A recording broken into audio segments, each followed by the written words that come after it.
ओडियार अस्मिता एवं ओडिया परंपरार अन्य एक बार तीर्थ बा ओषा हेउची सुदशा व्रत जहाँकि आज माँ माने पालन करुछंती। आमे अछु छेंडीपदा ब्लॉक रो बागड़ा ग्राम रथ साई जोठी माँ माने सामूहिक भाव में बसी तांकर सुदशा व्रत पालन करुछंती।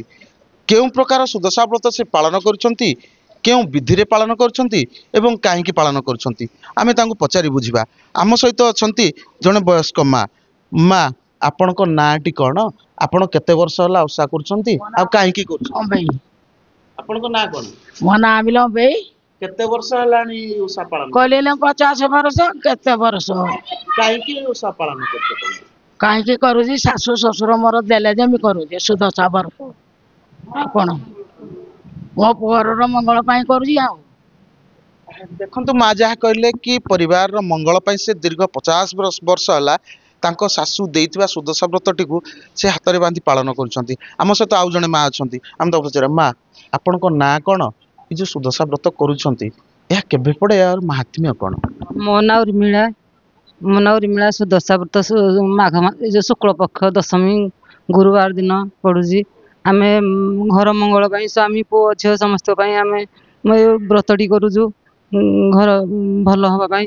आ व्रतर विधि रही केमती भाव रे पूजा करूजो, केते बेले कोन करी पूजा? आमे सखाळु उठी ना घर शुभ कामना पूरण हवा पाई घर सफा सुतरा करी छेरा छेरी देई जो सफा सुतरा करी भोग राग करी गाधे पाधेरी आमे पूजाटी करू।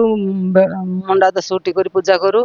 तापरे आमे पूजा सारी ना भोग समस्त प्रसाद दो। तापरे आमे उपरा बेला जो धूप संध्या देना जो ठाकुर को उठेना उभे दो। ए जो पूजा करुछंती आपण व्रत बांधुछंती केते वर्ष हला आपण व्रत करुछंती आ व्रत बांधु? आमे बाहाघर होला परे करूछि आ